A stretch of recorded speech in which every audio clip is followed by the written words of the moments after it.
Insya Allah Garibaldi akan datang di Indonesia tahun 2026. Ya. Tapi kita akan merapikan karena kita punya industri PT PAL mampu untuk merapikan. Jadi kita rapikan Garibaldi itu di Indonesia. Jadi nanti bukan Garibaldi lagi namanya.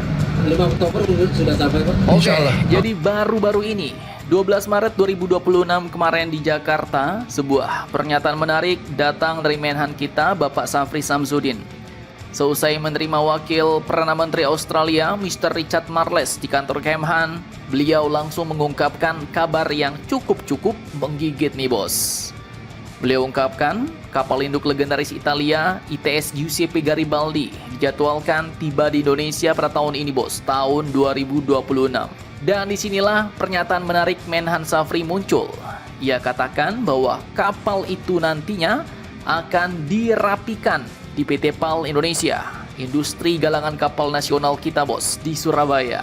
Dan ini artinya ya secara simpelnya kapal ini dikasih. Tapi tentu saja seperti kita dapat mobil second dari saudara jauh lah. Sebelum dipakai keliling kampung ya minimal harus diservis dulu lah. Dicuci dulu ya kan. Kemudian dicek mesin. Kemudian juga cek administrasinya. Dan mungkin ganti-ganti yang perlu diganti. Misalnya ganti velg atau cat bunglon dulu lah. Biar makin gacor ya kan.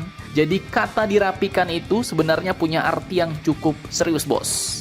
Itu merujuk pada proses retrofit besar-besaran, yaitu perbaikan, modernisasi, serta penyesuaian kapal agar sesuai dengan kebutuhan operasional Angkatan Laut Italia. Dan beliau menyebut PT PAL Indonesia. Nah, bakal dapat proyek gacor lagi nih PT PAL.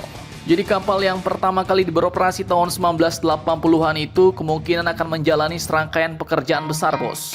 Mulai dari overhaul mesin utama, pembaruan sistem radar dan komunikasi, pemasangan combat management system yang kompatibel dengan sistem tempur Indonesia, hingga perbaikan struktur lambung dan mungkin juga dek penerbangannya. Bahkan dek kapal yang dulunya dirancang untuk jet tempur AV-8B Harrier 2 kemungkinan akan disesuaikan juga agar lebih optimal untuk operasi helikopter, drone, ataupun operasi amfibi marinir Indonesia. Nah, menariknya lagi, nama kapal tersebut pun tidak akan dipertahankan bos. Karena Menhan katakan, jadi kita rapikan Garibaldi itu di Indonesia. Dan nanti bukan Garibaldi lagi namanya. Dan menurut ceki-cekian Mimin terdahulu, namanya nanti mungkin akan diganti menjadi KRI Gajah Mada. Dan ini nama bukan kelas kaleng-kaleng bos. Mengingat Gajah Mada dikenal sebagai tokoh legendaris yang menyatukan seluruh Nusantara kita pada kejayaan Majapahit Empire. Dan seperti tradisi di Indonesia, nama adalah doa ya kan. Nah, lalu bagaimana dengan biayanya Min? Jadi walaupun Menhan Safri mengatakan belum terlalu paham dengan anggarannya, namun ia pastikan anggarannya itu efisien bos. Dan kalau sesuai dengan bocoran yang sudah-sudah, maka angkanya ada di sekitar 450 juta US dollar. Dan yo jelas, angka itu diyakini mencakup paket retrofit besar, termasuk modernisasi sistem tempur, perbaikan mesin, integrasi teknologi lokal, hingga dukungan pelatihan awak kapal. Dan jika sukses semuanya, maka ini akan jadi lompatan besar bos. Sebuah kapal induk ringan yang mampu membawa berbagai helikopter tempur dan platform udara lainnya beroperasi di bawah bendera merah putih dengan nama barunya, yaitu KRI Gajah Mada. Jadi lumayan lah ya kan, dari yang awalnya hibah dirapikan lalu berubah jadi kapal induk rasa Nusantara. Dan terkadang memang bos, kalau sesuatu dirawat dengan benar, maka barang bekas bisa jadi senjata kelas dewa.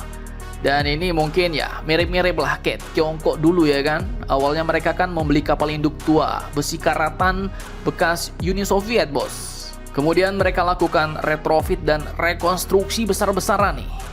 Tak main-main waktunya selama hampir 10 tahun.